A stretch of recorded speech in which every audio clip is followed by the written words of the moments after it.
Commissioner of Sri Lanka in Chennai, and also Mr. Kasunvela is the sales manager of Sri Lankan Airlines Chennai. So let me elaborate, let me discuss about what's the purpose of this press briefing and what's the objective of the Sri Lanka Convention Bureau. We are in Chennai today. Actually, this particular exercise, not only at the Chennai, but on 25th we were in Ahmedabad, and 27th we were in Kolkata, and today we are at Chennai to meet you. To explain about the importance of the MICE tourism, that is about the MICE stands with the meetings, incentives, conferences and exhibitions and events. So this is kind of a very, very important and different segment, and also really vital pinnacle to develop whatever the country, even it can be India, it can be Sri Lanka, wherever, it's a different segment in tourism. When we, in terms of Sri Lanka, why we are here, mainly we have been identified that the importance of Indian tourism to Sri Lanka, that's the importance, and it's a kind of a most important and significant the segment of to Sri Lanka. When we consider about the 2025, the last year, so right, we have out of total tourist arrivals, it was about 2.36 million tourist arrivals to the country. At the same time, it was about nearly around 22% was the entire tourist arrivals from India. So that's why we are identified as India as one of the biggest and the strongest element in tourist arrivals in terms of. And also, as you know very correctly, the culturally, politically, the socially, geographically, we are highly connected. India and Sri Lanka, the bond and the relationship, that particular relationship, and also the connectivity need to be highlighted, and that's why we are here to identify this particular relationship, and also how we can connect with the tourism sector as well. If you take the entire India and also the Chennai, we know that the ICT and also the banking sector, textile, apparels, and the many more industries, hospitality and tourism. So all the sectors are inviting tourism to, it can be the corporate sector. So tomorrow we are having kind of a corporate meeting with various number of leading corporates of Chennai. At the same time, today we are not alone. We came with nearly around 22 stakeholders or the MICE tourism operators from Sri Lanka. So they represent the hotelier. They are from the representing hoteliers or the MICE tourism operators, the destination management companies, many more, and the destination wedding the management companies as well. So 22 delegation is with us. So they will be meeting today nearly more than 75 Indian or from Chennai. They are meeting that particular that is a B2B or the business to business discussion going to happen. It will be starting a little while after, and that relationship will bring win-win situation to both countries. As you very correctly know that you know about there's a Middle East, the difficult situation is going on, but even during this particular time, we can see kind of a huge increasement of tourism arrivals to Sri Lanka from India. So that's the most correct time, and we are connected with the Sri Lankan Airlines as well, and also the fuller support is given by the Deputy High Commission of Sri Lanka in Chennai. So we are highly connected, and also we are representing the Minister of Foreign Affairs, Foreign Employment and Tourism of Sri Lanka, and the Honorable Minister Vijit Herat, and Deputy Minister Professor Ruan Ransekar. So their blessing is with us to carry out this particular momentum and develop this MICE tourism segment with the win-win situation. So let me pass the microphone to the Dr. Ganeshanathan Geetheswaran. So to you. Yeah. Thank you, Chairman. So very good evening to all of you all. Vanakkam, Chennai. So once again we recently had a food festival months back, 1.5 months back. Sorry. And then now we are promoting MICE promotions along with Ministry of Tourism, Foreign Affairs, and by the Sri Lanka Convention Bureau. And thank you, Chairman Mr. Dira, for coming all the way from Sri Lanka. As you all know, with the current situation in the world, Sri Lanka is 1 hour getaway. Honorable Prime Minister has told not to fly far with the current economical and situation on the fuel. I think Sri Lanka is the right best destination to carry forward MICE events. It's just 1 hour away, and the cost is very less comparing to going to other places.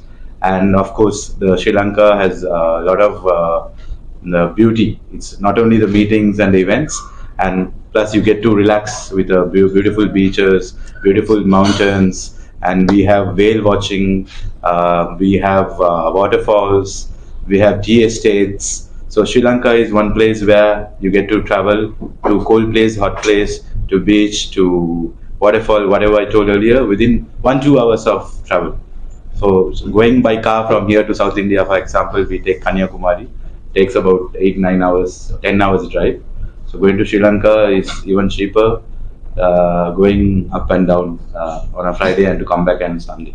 And with the currency value, especially for Indians, so one INR is about, I think it's about 3.5, 3.6 LKR. So the currency value is there. If you take minimum 1 lakh rupees for a weekend, you get the best luxurious holiday in Sri Lanka. So, and also the events now, a lot of corporates are here. For example, if you take all the IT hubs, the industries, so many officers and corporates. So the employers, like when they have their events, see, always you can go to Mahabalipuram, Chennai, usual outings, but this will be a break for the staff and employees. So they will have their successful event with the value-added services what we provide, the concessions given by the Sri Lanka Tourism Promotion Bureau and the Convention Bureau, and by, of course, by our Foreign Affairs Ministry, and the Minister, our Honorable Minister Vijay Herath has been supporting on this, and our President has been supporting this. We are pushing to promote our tourism towards India, especially South India, because one thing, last year we had about 2.5 million tourists coming in, which the 22% of it was from India. Even now, this year, there are more Indians coming. I believe there's about 5.5 lakhs already. Yesterday, yes. Last year, yeah. Last year it was 5.5 lakhs. This year it has reached about 236,000 people. And yes, we are brothers and sisters. And of course, as said by the Honorable Prime Minister of India, he has made the neighbors first policy.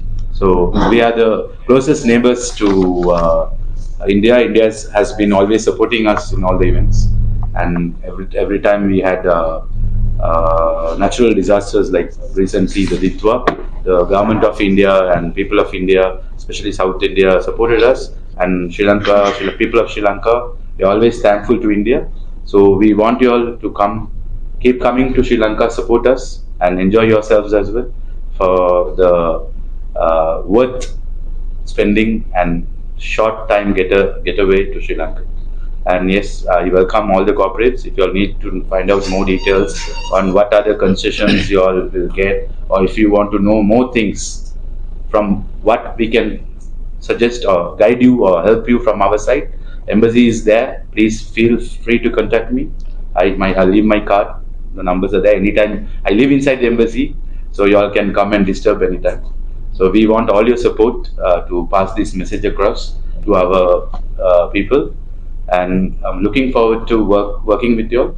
And please, at the event we will be sharing more details on this. There will be presentations, and I want you all to pass this message across. Thank you very much for being here today, and looking forward to work with you.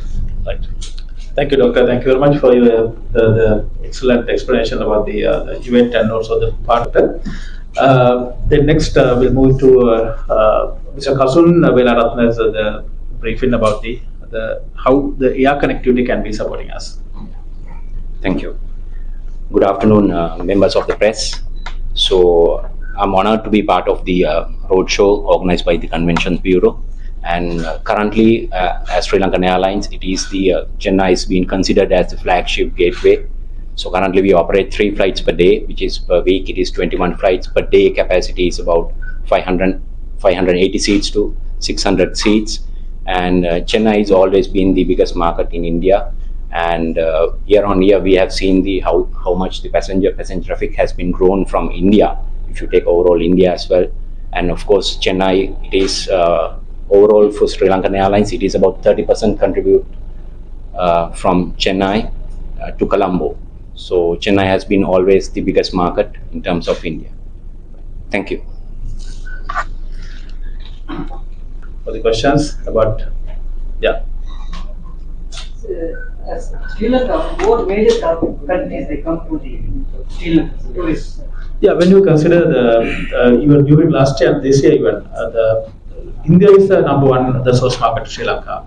If you consider about 2025, 531,511 tourist arrivals recorded from India itself out of 2.36 million. That was nearly around 22% from the total arrivals. This year even we can identify that the figure from India, that's 336,960. That's about from total tourist arrivals. Actually, I need to mention about we were in when we were in Ahmedabad, it was recorded as 1 million tourists to Sri Lanka total tourist arrivals. So out of which even that is about nearly 24% in the years. Other than India, other countries? Yeah, UK, Germany, Russia. So these are the countries. So from India, which part of the people come? It vary from mainly so connectivity is mainly about Chennai and the Delhi and the other parts as well. Majority is South India. South India. So you mentioned 90 weekly flights for connecting Sri Lanka and India. What about the sea level transport? Now from Nagapattinam there is one ferry going on. So that I think they are operating 4 times a week. They go in the morning, they come back in the evening. There's another ferry, I think they are in discussion, will be announced soon. And now we are also in discussion to get like ferries like in between Switzerland and Germany where they take the cars. So we are planning, so still in discussion, to take the ferry, land in Sri Lanka, drive around and come back. And they also vice versa can come here. So there's more connectivity via sea we need, and we have been discussing on this. So from India only from Nagapattinam? Nagapattinam there is one ferry going on, which I went last time. There was a group of cyclists went, but from other areas I'm not quite sure. But this is active at the moment.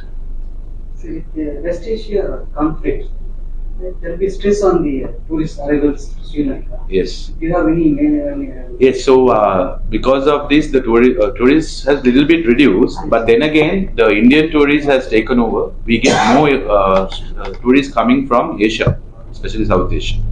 So far, that drop has not affected us yet. Our hotels are full. We have a lot of tourists coming in. Everything is in place so far. You will be targeted? Yeah, of course. Actually, we have kind of a target. Extra efforts also. Of course, when you consider this year, actually the tourist arrivals have been increased from India, mainly about comparatively last year. I can provide the figures, but all the figures, all the months up to now, there's an increasement from Indian arrivals. So that's the thing we need to strengthen about this particular fraternity, the relationship between India and Sri Lanka. So actually, we should thankful to the Indian government, and even during some difficult periods, even Sri Lanka faced the Aditya cyclone and also the kind of this particular economic crisis. Indian government supported us a lot. That's also really valued. Yes. Sir, you have mentioned 5,30,000 Indian visitors visited last year, 2020. Yeah. So what about the upcoming years? What's your target? When you consider total the entire tourism target, so we have a new government, and we have a new direction of we have a new tourism policy launched, and based on that we are working. When you consider the national targets of the government, by 2030 we have a target of attracting 5 million tourists from all over the world. At the same time, we are expecting about $10 billion from the tourism the segment itself, the portion. At the same time, we are expecting to think about the human resource capacity. We need to have nearly 800,000 human resources to cater to this particular 5 million tourists. That's also is kind of even we had a discussion with the honorable the deputy high commissioner. So we are in a kind of discussion of how we can strengthen Indian and Sri Lankan student exchange kind of thing, as well as how we can identify that particular wing as well. So that's about the national targets we are facing. So yeah, we can achieve the targets hopefully. Yeah. So other than rice promotion, some people go for celebrity marriages. Yes. Of course. So destination wedding is the new thing which is being happening in Sri Lanka. There are a few hotels specially known for destination weddings, like Anantara in Kalutara, Seagate in Kalutara. So that is also being increased, because from what we discussed, had exchanged few words with the people who are going there. What they said was it's cheaper to do a destination wedding in Sri Lanka rather than doing a wedding here. So that is being promoted. And yes, of course, Indian tourism this time. Our this year target is about 3 million tourists. 3 million tourists. And as you said about the destination weddings, actually recently we had a wedding function in destination wedding at Shangri-La, Hambantota, the deep southern part of the country. Nearly 800 the people participated, mainly from India, all are from India mainly. So it's happening. So different segments are happening, and we need to think about different direction of tourism using this particular. And also, the other most important thing is about the visa-free policy that the government started. We were discussing actually for India that is totally free, is free. You need to get in order to the ETA, electronic the authentication, travel authentication. Is free. That's another factor that you can think about the people, how the tourist travelers and the MICE travelers can think about Sri Lanka as a best destination. And as very correctly Dr. mentioned about the MICE tourism is about maximum 3-4 days, but you can connect that particular experience with the nature, culture, wildlife, flora, fauna. All other segments can be the sandy beaches. Sri Lanka is about nearly 65,610 square kilometers land extent. So within the short period of time, you can have the different kind of experiences. You can be beach and hilly mountain, or the all other culinary, and also the products like Rama and trade. That's kind of a attractive the tourism products in the country. So that's also really the welcoming and appealing products to attract Indian travelers. Sir, already Sri Lanka have a lot of connection with Tamil Nadu through Silicon politics. For the last 5 decades, DNK and ADNK government ruled the Tamil Nadu. Now the new government has been formed. So what's your expectation from the new government, and what's your request to the new government? Okay, let this be the MICE event, because we are not going to discuss anything politics here today. But of course, our best wishes, our president and the prime minister, and of course the foreign minister has conveyed the wishes to the honorable new CM, and we are looking forward to work with them, of course. And coming back to the point what we missed, so you asked a good question. Other than the wedding destination, we also have the new the cinema tourism, film tourism, which is we are concentrating on for now. The next Dhanush's movie, they are going to shoot completely in Sri Lanka. So it was announced by Mr. Aishwari Ganesh at the Film Festival of Sri Lanka. So there are a lot of movies coming in, because one main thing is again looking at the cost factor and the beautiful shooting locations. So this is also a new arm to our tourism sector. Thank you.